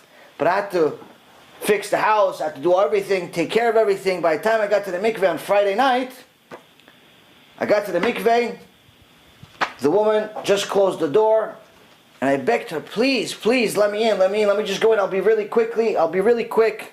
She goes, "I'm sorry, lady, you know we close at this time, I also have a family, I'm going home." "No, but please, my husband's going to kill me. If I don't go to the mikveh, my husband is this, my husband is that, please help me." "Lady, it's not my business what your husband's going to do, I'm going home." Begging this lady to please help me. We're arguing already for 10 minutes. In 10 minutes I could have finished. She refuses to open the door. Says, "Next time learn to come on time." Sometimes people like to teach lessons. Everyone wants to teach everyone a lesson. "Next time learn to come on time." And she closed the door and she left. I went home, and my husband, immediately when he got home, he said, "So you went to the mikveh, right?" And of course I was too scared to lie. So I said, yes, I went. And we were together, and that night we conceived this boy that is on trial. So the judge asks, "Okay, so why are you hysterical? You already knew that he was here." Because "You don't understand, Your Honor. The victim, that was the mikveh lady." Wow. That was the mikveh lady. The woman that he grew up 20 years later to kill, that was the woman that we conceived that night. Without being pure. She also had part of the sin. She should have let her in. But nonetheless, midah keneged midah. Measure for measure. Hashem punishes measure for measure. People must understand that Hashem is not kidding. They must understand. At some point or another, somebody has to understand that Hashem is definitely not kidding. He's not our friend. He's not our buddy. He is definitely not kidding. And these stories are very real. The next part of the Mishnah, the fifth part, it says, "Velo kol hamarbe beschora machkim." Anyone who excessively is occupied in business cannot become a scholar. Now this applies to many people today, where if I ask people, do you want the Mashiach to come? Everyone says yes. Whether it's tzaddik or rasha, everyone wants the Mashiach to come.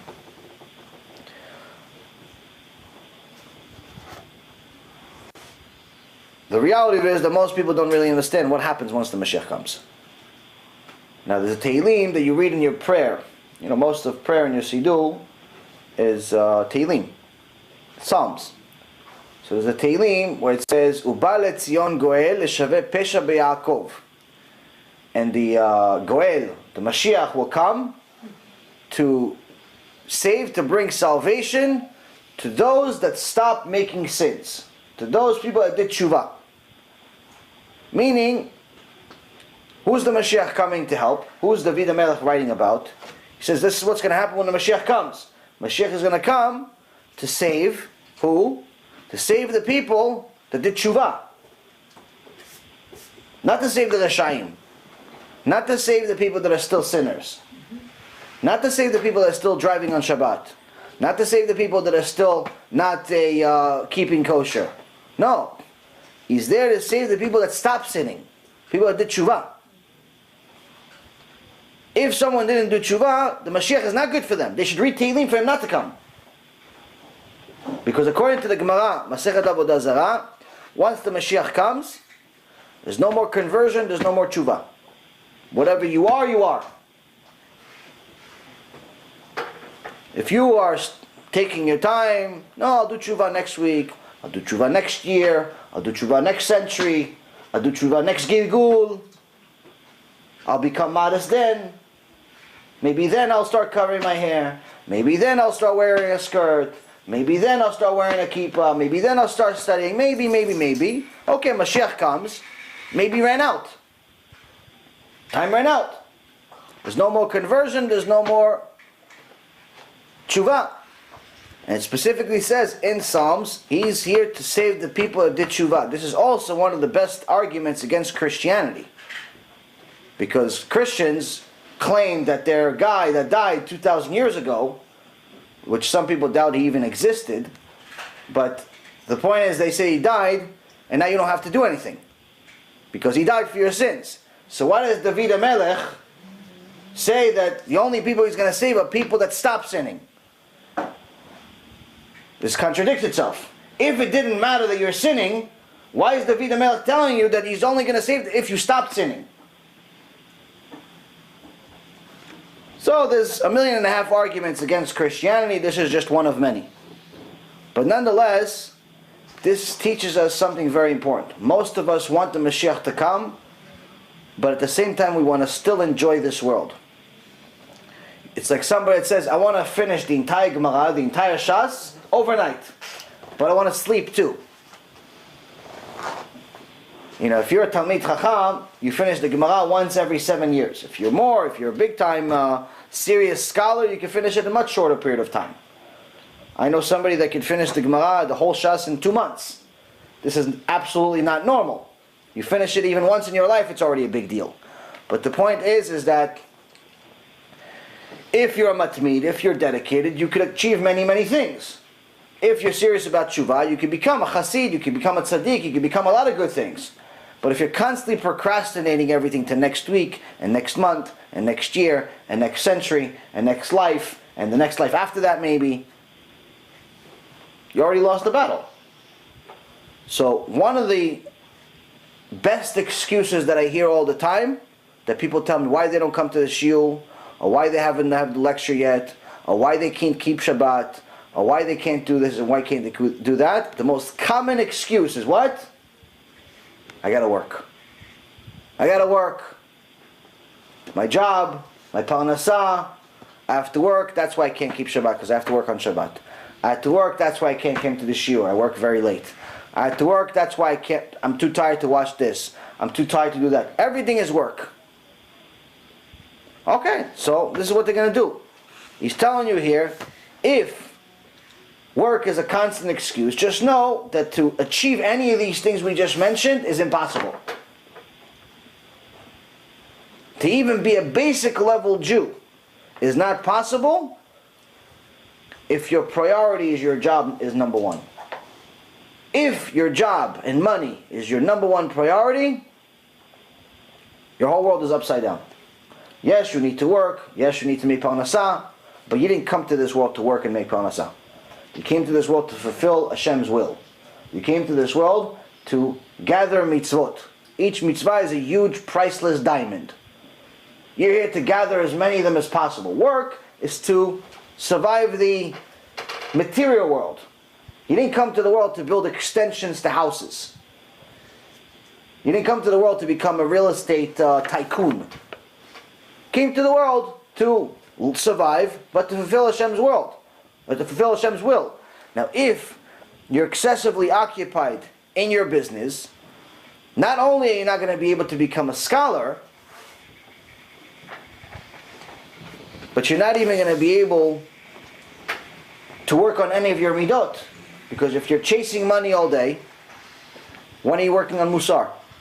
When are you going to start developing your anger issues? Stop being angry. Then if you don't stop being angry, then you're going to be that husband that comes home and yells at his wife. Or you're going to be that wife that comes home and yells at her husband or yells at the kids. And then if you're continuing not to learn, also when finally you get to the class, the once you got to the class, you're going to feel, hey, wait a minute, nah, it's not nice. I'm shy to ask questions. Maybe they're going to realize that I don't know anything. So then you're going to be too shy to ask a question. So even to develop yourself, you're not going to be able to do. And on top of that, you're not going to be able to become a chassid. You're not also going to become even an Am HaAretz, because you're not even going to know what to keep and what not to keep. Which means that you have to stay at level 1, which is bull, which is the worst possible level. So this constant excuse that people use as far as work, yes, everyone needs to work. Everyone needs to make a living, 100%. But no one needs to work 24 hours a day. God is not going to give you a test that you can't handle. He's not going to put you into this world in a place where it's impossible for you to learn Torah.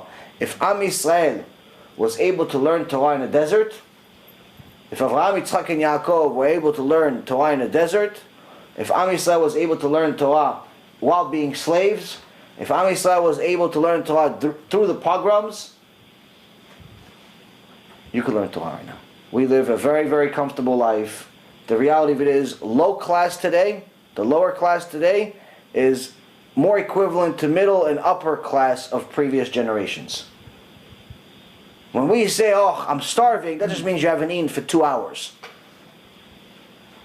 If you ask our parents and our grandparents, what does it mean I'm starving to you? They'll say, yeah, that means you just haven't eaten in 3 or 4 days. That means you've been celebrating Yom Kippur voluntarily or involuntarily for 4 days because you don't have food. We're the only generation that ever had weight problems because we eat so much. Previous generations couldn't find food.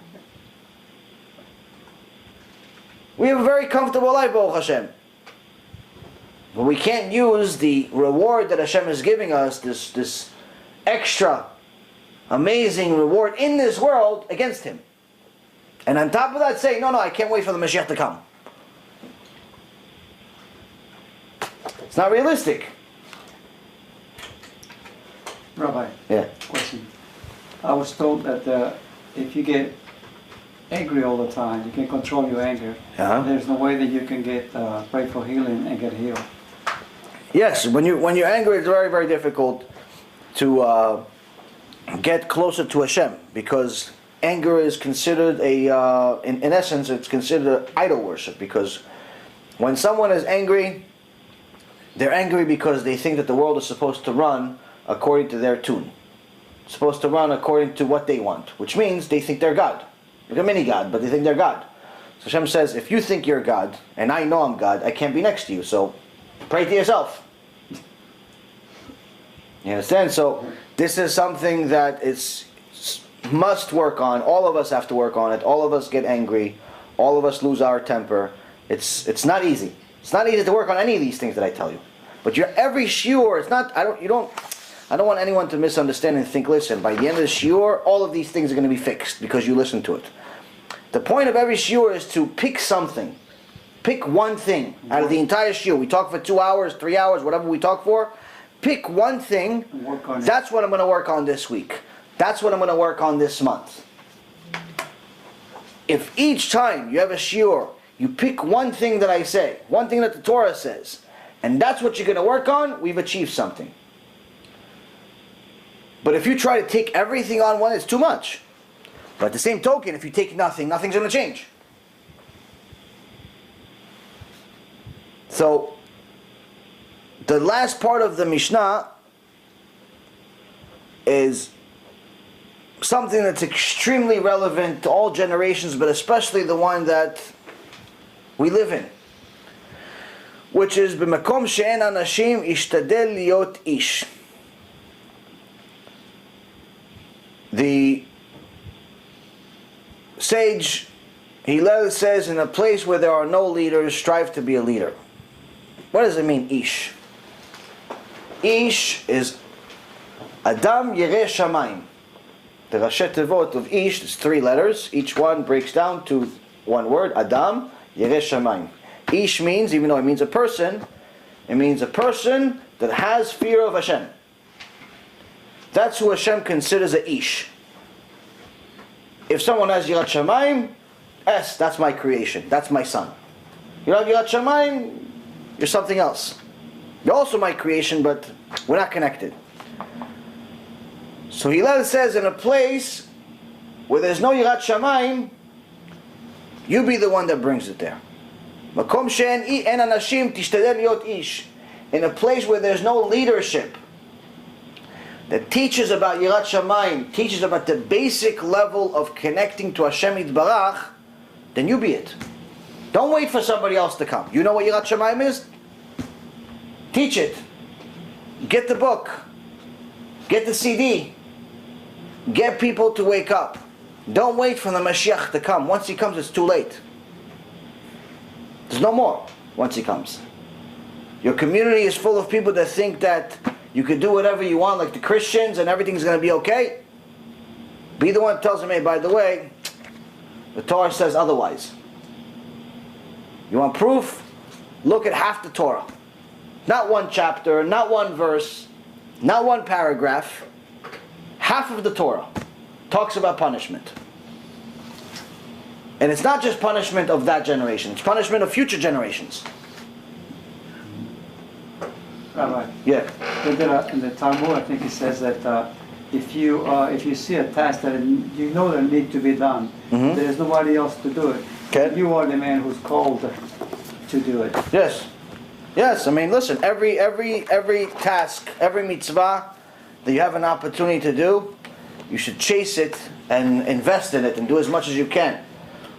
Because if we understood the value, just like we were talking about before, if you understood the value of a mitzvah, just a single mitzvah, you chase it like it was the biggest treasure in the world.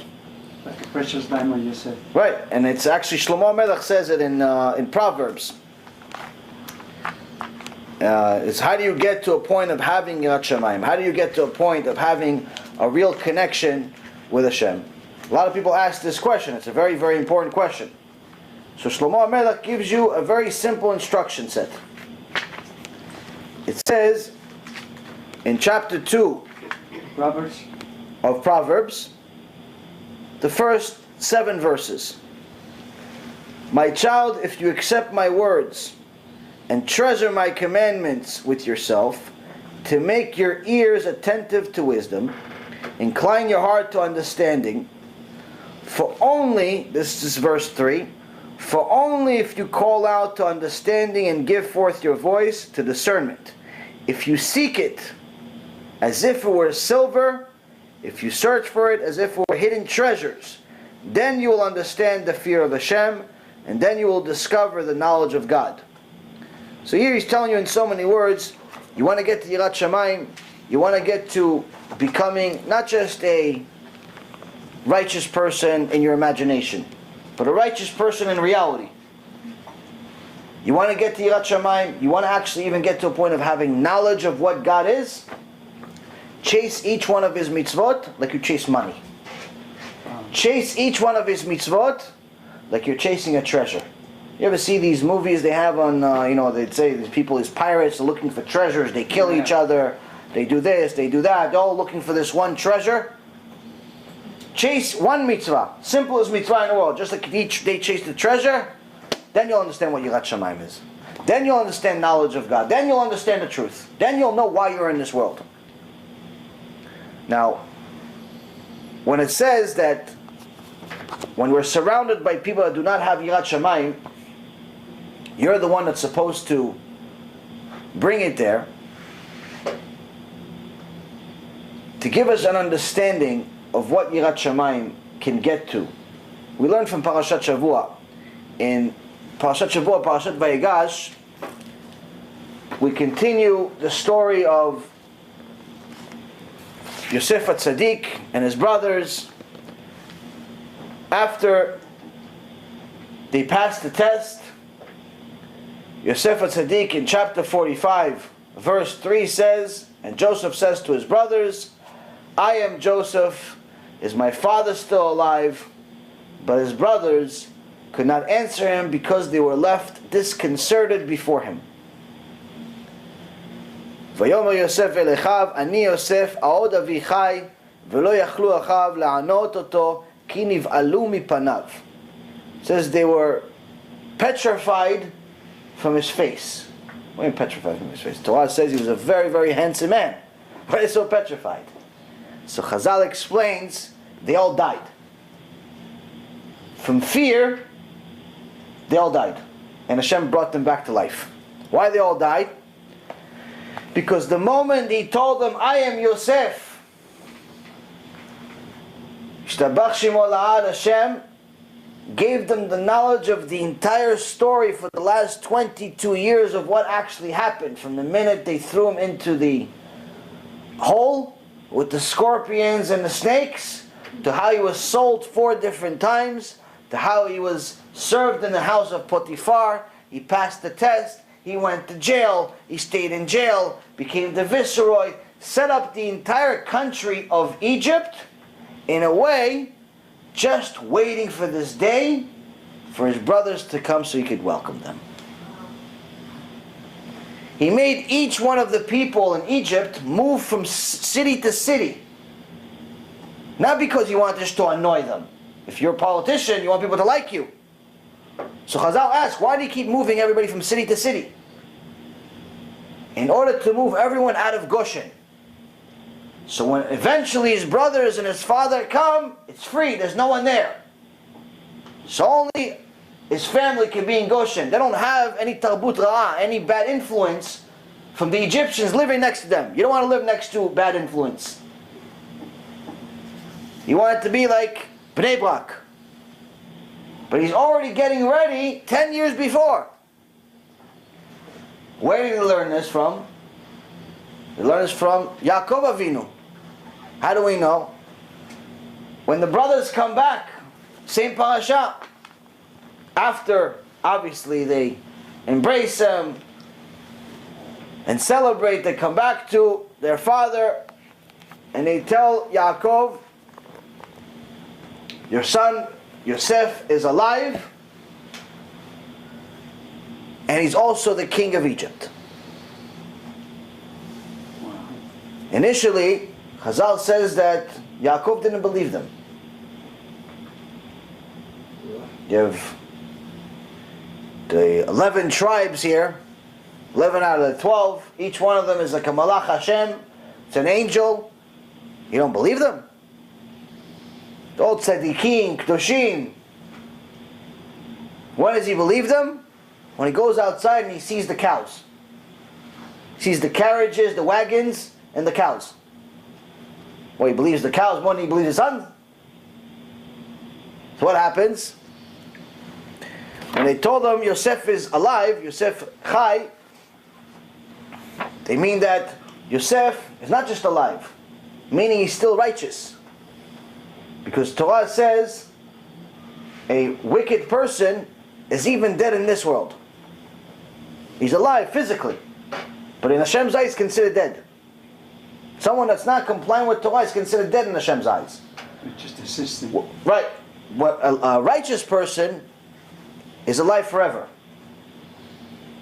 So they're telling him, wait a minute, Abba, Yaakov, Yosef is alive, meaning he's still righteous, and he's the king of Egypt. Yaakov already knows this, one doesn't go with the other. Because usually the more rich you are, the more successful you are, the righteousness goes down, becomes like a hobby, becomes like a once in a while thing. You donate money, not really because you want to donate the money, because you want people to know you're a righteous person. You donate the money so they put your name on the door.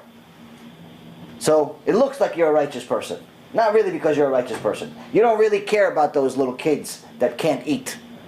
You don't really care about the kids that have a disease. You don't really care about the hospital. You don't really care about anything. You care about people thinking that you care. That's a reality. And you also care about the fact that you're going to get a tax break too. That's reality. So Yaakov already knows this. It's not possible for him to be a king. And on top of it, you're telling me he's a tzaddik still? He's still Yosef a tzaddik? But then he looks at the wagons and the cows, and he believes them. Why? Chazal says because they told him all of the teachings. Yosef said, maybe Abba is not going to believe me. He's not going to believe you guys that I'm still his son. I still learn Torah every day. So just show him and tell him everything I'm going to tell you. And he repeats to them the last lesson that Yaakov and Yosef learned together 22 years earlier.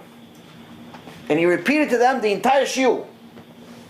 Few hours shiur, they were learning about the halachot of Igla Ufa, which is the reason why he sent them the cows, because he sees that's a cow. So he gave him signs. So he saw the signs on the that not only are they repeating his lesson, the brothers are repeating the lesson because they weren't part of the shiur. It was one-on-one. Yosef and Yaakov were chavruta.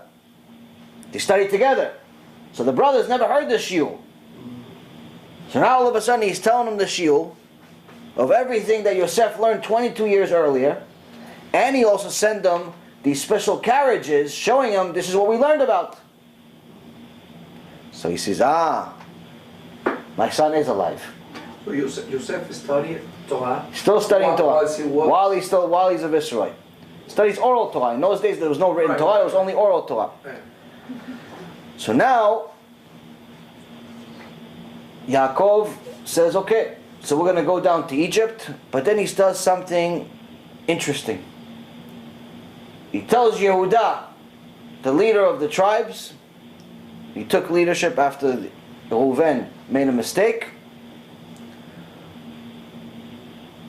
and he tells Yehuda, go there and build me a kollel. Build me a yeshiva.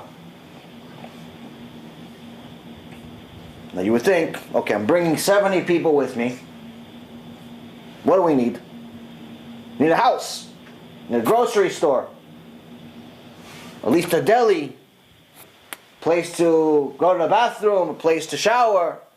No, he said, no. Go build me a place to study Torah. Because Yaakov knows, first you have to build a foundation of what's going to keep us alive. But keep us alive forever, not just keep us alive in this world. Keep us alive in Hashem's eyes. The only thing that's keeping us alive in Hashem's eyes is if we're the Ish, if we're the ones that have Yirat Shamayim. The only way you can get Yirat Shamayim is you have a place to study Torah. We'll sleep on the street as long as we can go to kollel, as long as you can learn Torah, as long as Hashem still views us as people, as His sons. Go build me a yeshiva first, then build a house. This is where we learn of how Yosef already did everything he did for 10 years before Yaakov came. For 10 years he's moving all of the Egyptians from city to city just to free up Goshen, to make it empty. Because he knows that one day his father's going to come. And his father will say, no, I'm not going to build the yeshiva right next to the church. I'm not going to build the yeshiva right next to all the goyim. I don't want my kids hanging out with all the goyim. Yes, they're nice people, but two different worlds.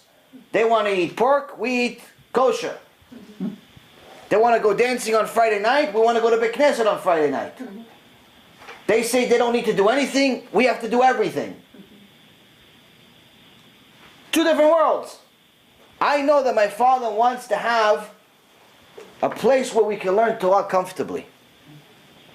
A place we learn Torah comfortably has to be only Am Yisrael.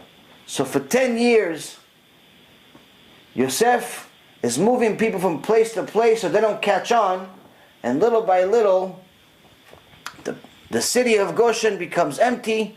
So when his father sends Yehuda to build a yeshiva, he already has the land. He doesn't have to worry about getting any titles. He doesn't have to worry about getting any permission. It's free, it's clear, it's ready. And Be'ezrat Hashem, they go down and they go into the next part of their mission. They go to Egypt, but they start the Exodus for the next 210 years. But nonetheless, we had a good start. This is showing us, that the Mishna that Hillel taught us here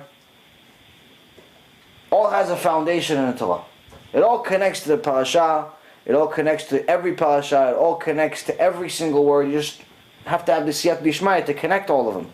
But he's telling you here something extremely important. Everything is connected. Everything is connected. Just like the last Mishnah we said that unless you're not going to procrastinate your learning Torah, you won't fail in these tests. Here he's telling you all of these major critical points that will make you a person that has Yirat Shamayim, where you're not going to be a boor, you're not going to be an Am HaAretz, maybe you'll actually even have a chance of becoming a Chassid, a real one. You're not going to be too shy to ask questions, you're going to ask the right questions. You're not going to have anger issues where everyone's going to be scared around you and walking on eggshells. You're not going to spend too much time working and having every excuse in the world not to show up to the shiur, or not to learn Torah, or not to do tshuva, because you know what your focus is. The very basic thing is, again at the end, it says, "V'makom she'en anashim tishtadel liot ish." Hillel is telling you the fact that there's very few people in the world that don't have Yirat Shamayim. There's very few people in the world that actually have Yirat Shamayim. The fact that there's very few people in the world that are actually righteous. The fact that most people are completely the opposite of what we learned about doesn't make it okay for you to be one of them. Because he's telling you the fact that they're all sinners is not going to help your case in Shamayim. If they're all violating Shabbat, it doesn't help you. If they're all eating pork, it doesn't help you. If they're all idol worshipping, it doesn't help you. Because here he's telling you specifically, even though everyone else does not have Yirat Shamayim, even though everyone else does not believe in the right God, even though everyone else is in the wrong direction, you're still responsible liot ish. You're still responsible to do your best to follow what Hashem says. You can't make an excuse. And that is what we learned from Hillel, who obviously learned it all the way from our forefathers, because we saw that even Yaakov knew what was important, knew that he has to build a kollel and the yeshiva before you build a house. And we saw that it translated and transferred to Yosef, or how he already prepared what he learned from his father 10 years before his father came in, and his whole family came in. And Yeh Ratzon that all of us will prepare our life the same way, so when the Mashiach finally does come, we're actually ready. Any questions? I got one beside the point. It's not Yeah, no, go, continue. Right. Fine. How is it that the world is Upside down? No, no. That in each generation there are 36 tzaddik. Okay. That hold the world from destroying and being, Okay. Okay, so like Who are these what is the tzaddikim? number? What does the number 36 come from? It's in the Gemara. Oh, it's Actually, Gemara? there is no. It's a Gemara. It's in the Gemara. Oh, It's the in the oral Gemara. Torah. It's It says that there has to be Lamed Vav, 36 righteous people in order for Hashem to continue Holding the world together. holding the world together. Who these 36 people are, we don't know. There's obviously different people. The people that are it probably know who the other ones are, I'm assuming. But there are always 36 people in every single generation that are in essence holding up the world. But I mean, this is some of the very mystical, high-level stuff where some people try to find out who these people are. Some people try to pretend that they are that. You have a lot of people that pretend to be Kabbalists and righteous, and the reality is that the few Kabbalists that are real, that are left in the world, most people don't even know that they're Kabbalists. Like the real Kabbalists throughout history were unknown until their end of their life. A lot of them pretended to be nothing. Some of them, actually there's one particular one, I forget his name. He was a major tzaddik and a major Kabbalist, but he pretended to be crazy. On purpose? On purpose. So he doesn't get any credit and no one thinks that he's anything special. Every time somebody would try to give him a compliment, he'd start acting crazy on purpose. Until the Gadol Hador, which I also, again, I forget the names of the people in the story, the Gadol Hador, which I actually think it was the Chafetz Chaim, but I may be wrong. The Gadol Hador in that generation told him, listen, I know you are who you are. You have to disclose it. You have to disclose who you are because I'm going to die soon, and you have to take over. So, a lot of these real righteous people that are Kabbalists, they were very, very, hidden. It's not something that you show. So all of these Kabbalah centers, all these people that write stories about Kabbalah, or they write books about Kabbalah, don't waste your eyesight on it.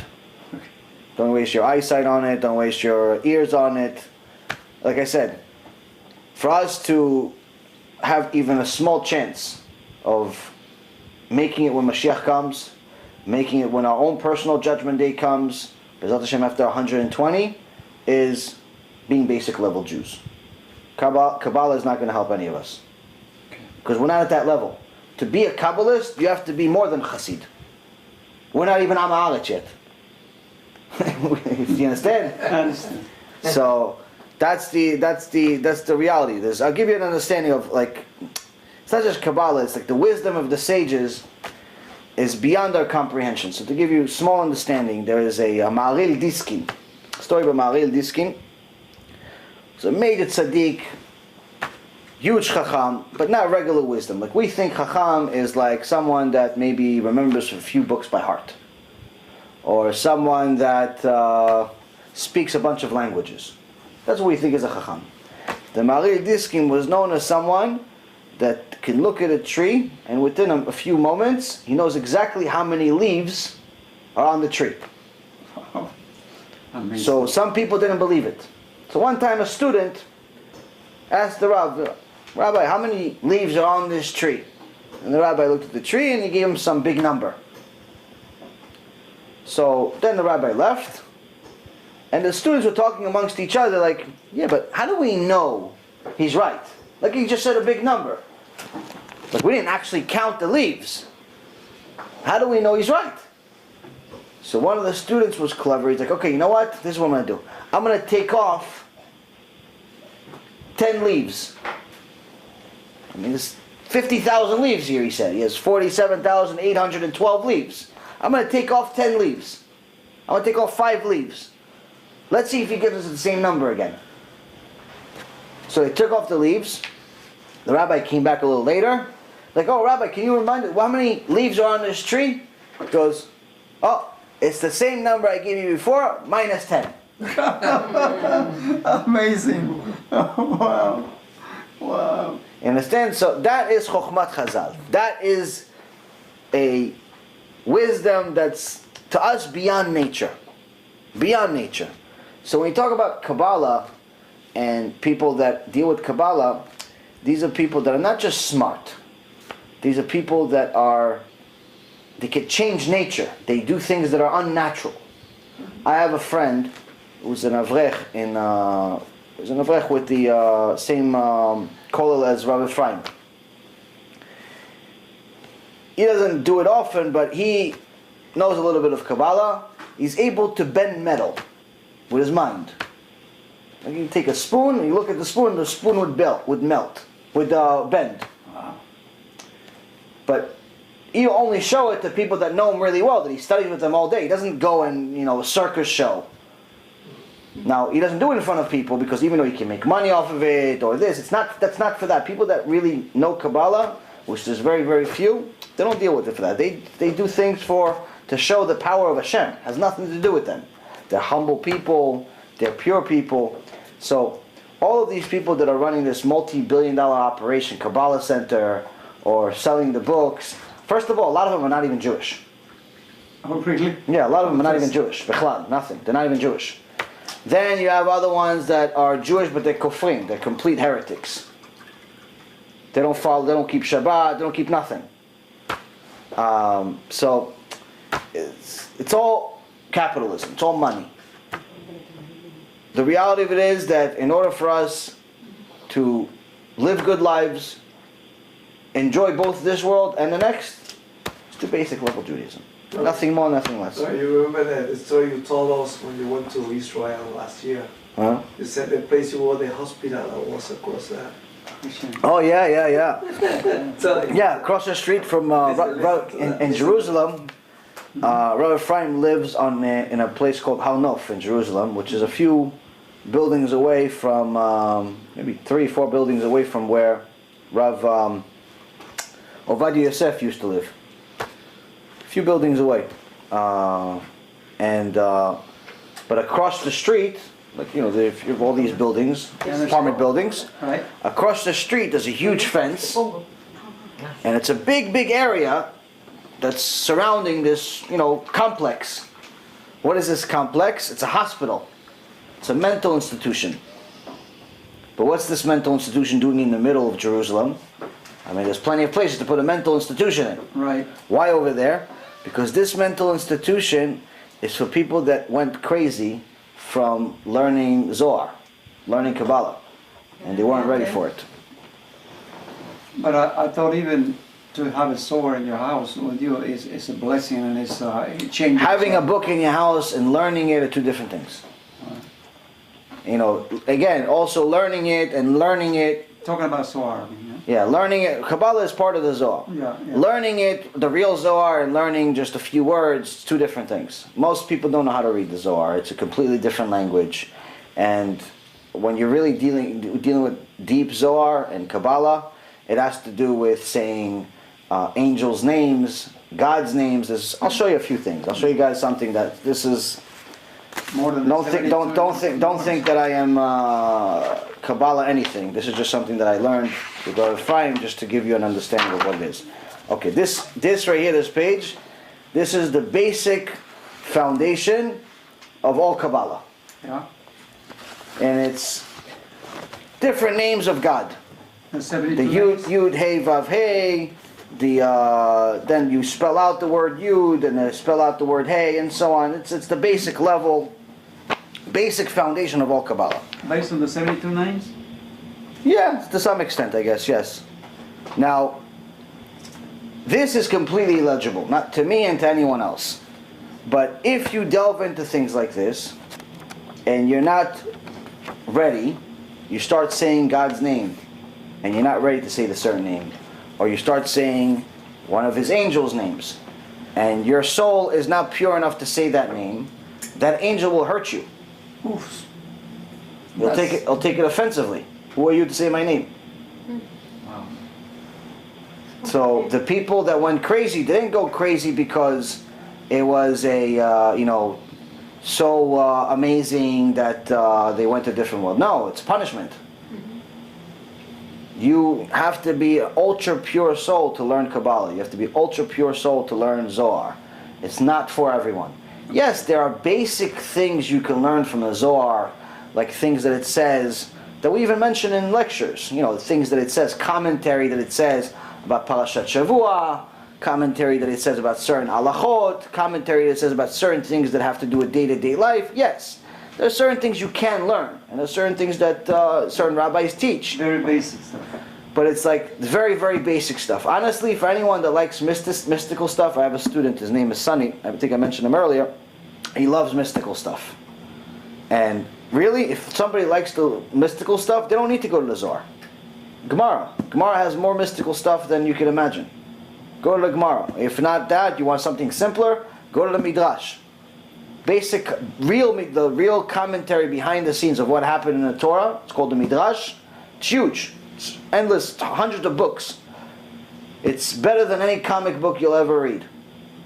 All the characters you have from comic books, whether it's the Incredible Hulk, or the people that fly, or the people that ran really fast, all of them are based on characters in the Torah. Matter of fact, a big part of them is the 12 tribes. So people that like mystical stuff, they have it. They have it in a basic level Torah. You don't need to go to a place like the Zohar or the Kabbalah and put your life in risk for something that you're probably not going to understand anyway. And if you understand it, it's a problem. Because if you understand it but you're not ready for it, it could be a problem. It's a Naphtali, no? Naphtali was the one that was fast. Yeah. Levi, it's a jump. Right. Each one of them was... Yehuda is the Incredible Hulk is similar to him. So there's a lot of amazing teachings that Chazal can that's beyond our understanding. It's this, for example, right here. This I learned the other day. This is Chokhmat Chazal regarding lies. This is a different Mishnah that where the sages teach us how they knew all the secrets of lying, how to lie, and how to catch a liar. And it's in a Mishnah. It's in a teaching of the oral Torah, and it teaches all the tricks of how to lie, what to say. So now it's probably at least an hour and a half shiur, but B'ezrat Hashem, maybe we'll do it next week. But the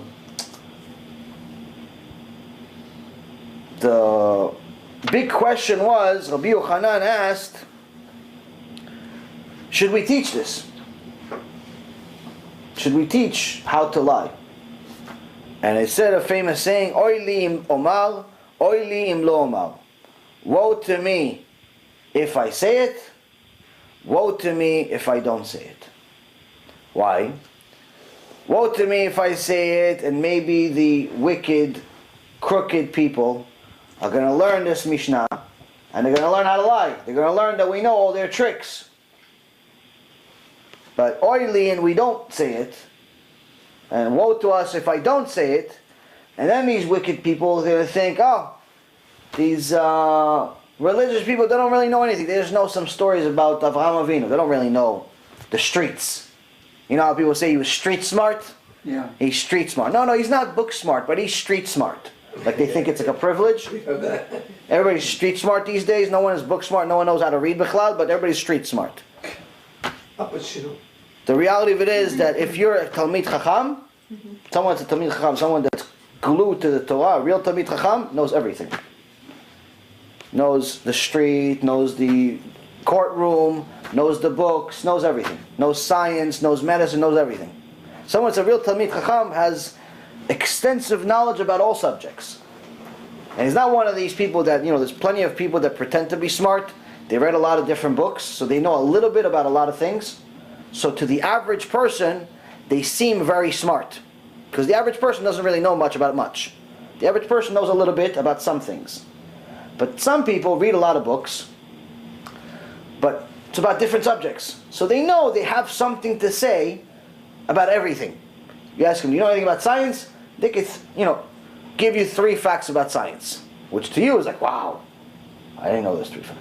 Tell you know anything about finance? They'll throw you 3 stock quotes. Apple is at 100, Google is at this, and throw 3 things about everything. They could say you a little bit about everything.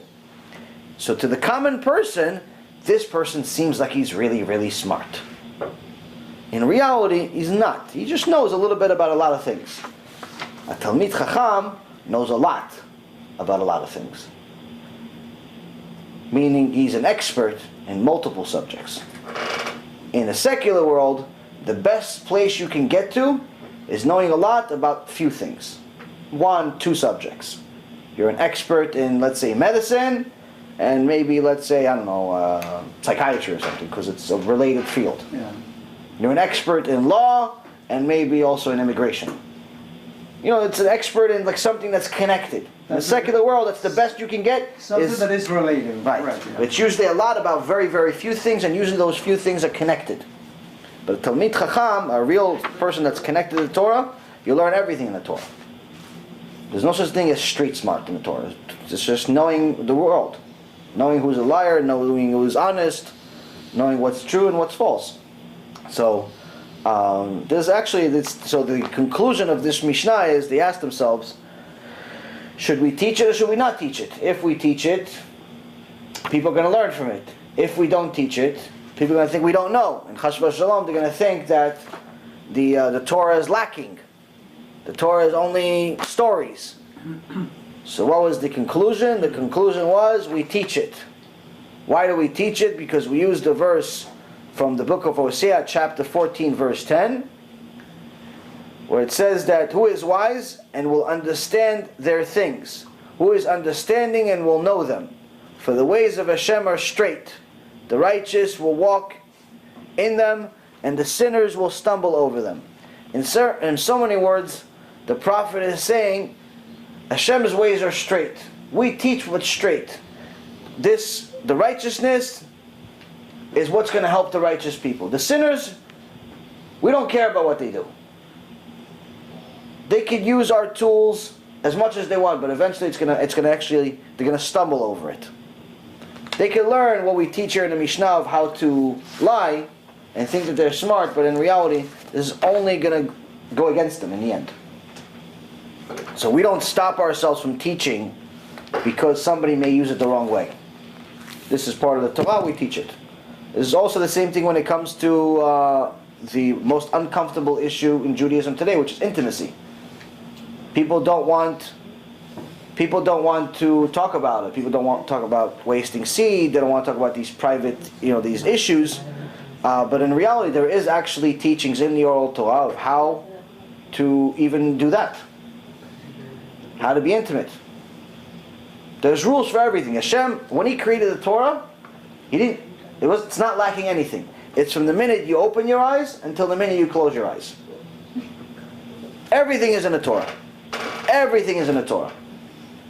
There's nothing missing from it. You want to learn business, you can learn it from the Torah. You want to learn about marriage, it's in the Torah. You want to learn anything, it's in the Torah.